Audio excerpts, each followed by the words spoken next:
E esse eu acho que é mais um elemento que eu acho que as corporações hoje elas têm que olhar e até faz parte dessa adaptação a um novo contexto social, de mercado geracional, seja lá o que for, né? Porque, tipo, o que me preocupa nesse processo é que, se não houver esse pensamento de composição sistêmica de time, combinando habilidades diferentes, cara, do cara que aperta botão bem, eu aperto botão muito mal. Qualquer coisa repetida para fazer que requer uma puta concentração, etc, etc, eu não vou fazer legal, entendeu? Eu tenho um outro tipo de cabeça. Agora, isso não pode significar que eu não posso ser líder, cara. Não, as características de liderança são elas muitas são características mais amplas, né? Por isso são 102 que a gente usa e não 4 ou 5 como as ferramentas convencionais. Mas o que eu ia dizer é o seguinte: essa visão de composição de time, né? Tipo, de combinar habilidades, justamente porque a gente não vai achar o ideal, né? Vai achar um, vai achar dois, beleza, mas tem um tipo de composição de time, ela também vai combinar com uma cultura que valorize mais o time do que o individual. Sim, mas tem uma questão de complementariedade que não é só valorizar o time. Um bom cara de finanças não é um bom cara de marketing, um bom cara de inovação não é um bom cara de regulatório. Então, é uma questão de melhor posição de jogo, sabe? Igual a gente põe lá. Perfeito, mas dentro de finanças, tu pode ter um cara criativo de finanças. Depende de onde. Alguns lugares não, por isso que não. Tem que harmonizar com a cultura.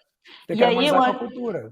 E esse eu acho que é mais um elemento que eu acho que as corporações hoje elas têm que olhar e até faz parte dessa adaptação a um novo contexto social, de mercado geracional, seja lá o que for, né? Porque as empresas sempre constroem as suas cadeiras, as suas posições, e aí tem lá o bendito ou maldito perfil de cargo. E aí um perfil de cargo que cria um padrão, uma caixa. Só que isso serve para, vamos dizer assim, alinhar determinadas coisas. Mas quando tu vai fazer um processo seletivo, quando tu vai olhar alguém para exercer aquele cargo, junto com aquilo, ou além daquilo, tem o desafio da posição. Porque às vezes eu vou contratar um gerente comercial para liderar uma equipe que precisa vender mais, às vezes eu vou contratar um gerente comercial que precisa liderar uma expansão geográfica. É diferente. Então, exatamente. O que é aquela cara? Então, o perfil de cargo talvez seja exatamente o mesmo, gerente comercial. Agora, quando eu vou olhar o desafio ao qual aquele gerente vai estar exposto, ele pode mudar completamente as características que eu vou buscar na pessoa para qual posição eu vou olhar. E aí é que vem o desapego do que a gente está acostumado. A gente está acostumado a, quando contratar ou promover ou selecionar uma pessoa, que aquela relação ela seja para sempre. O mito do para sempre, ele realmente não faz mais relação com o estereótipo de mundo que a gente está vivendo. Então, essa crença de que essa relação é para sempre, nem sempre vai ser possível. É claro que a gente precisa ter retorno do investimento. Tem a ver com a contribuição que cada um está dando para aquele momento, para aquele desafio. Claro. Porque, por exemplo, eu contratei um gerente comercial para dar conta do meu desafio de expansão geográfica, sei lá, que eu tenho neste momento.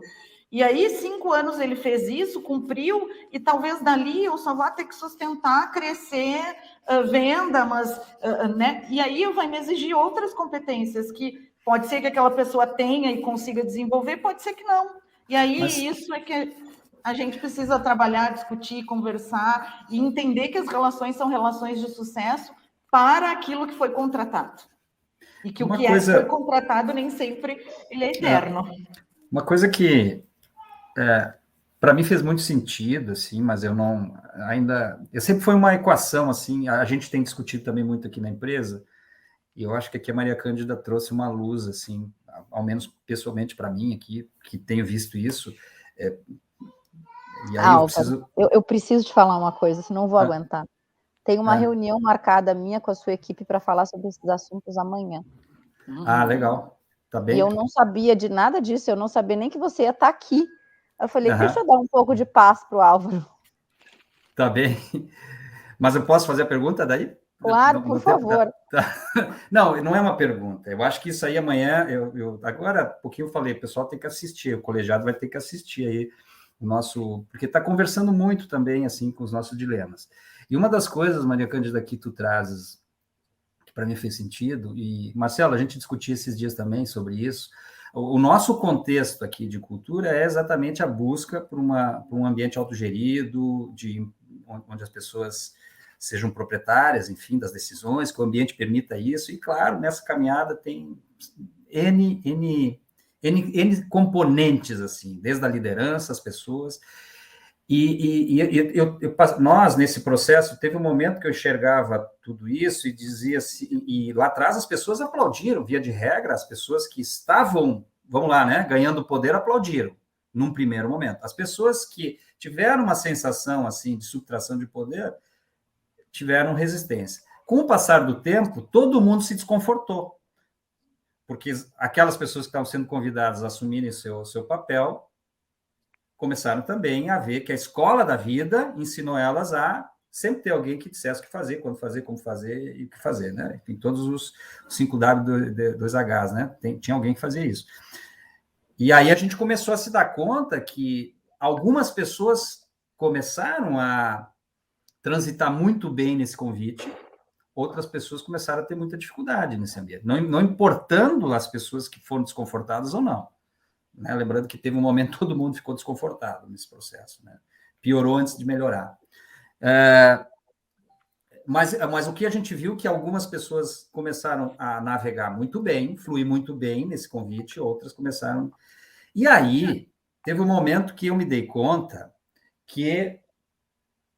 Não é que eu me dei conta, eu associei com a organização orientada por valores, e lá ele põe uma pirâmide de Maslow e coloca os níveis de consciência também como Maslow coloca. Né? Você tem uma caminhada para ampliação da consciência, apropriação desse entendimento, e eu passei a entender a partir dessa leitura que não, é normal, cada um no seu tempo, e estava atribuindo a isso. Agora, te escutando, e ver se eu estou certo, uma coisa é consciência, outra coisa é substrato para isso. Perfeito. Personalidade. Uhum. Então, assim, tem uma outra coisa é prontidão.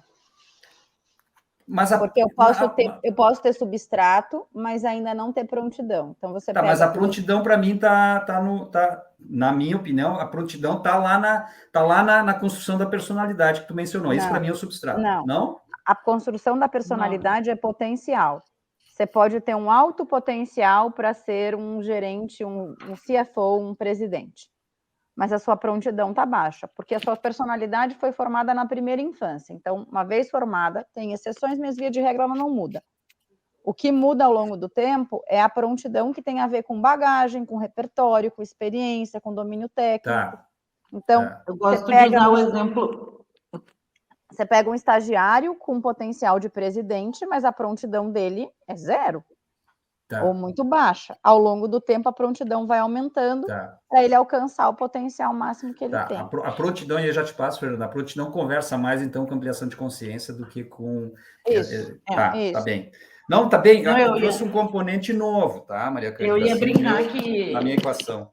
Eu ia brincar que eu costumo dizer que isso é a diferença de prontidão e potencial é o hardware e o software.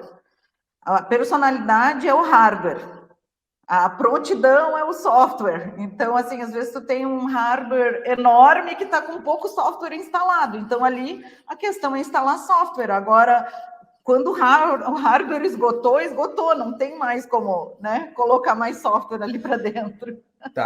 Então é o seguinte, significa que por mais consciência ampliada ou prontidão que a pessoa possa ter, se não tiver uma predisposição, vamos lá, de genética de personalidade, se é um termo correto para usar, da personalidade aí, o cara vai bater com a cabeça na parede. É isso mesmo. Dependendo da cultura. E dependendo do desafio. Eu posso ter um teto muito grande para um desafio e muito baixo para outro. Sim. Então, quando a pessoa vai para uma trilha convergente com a sua personalidade, o teto é mais alto. Não, Divergente é mais baixo.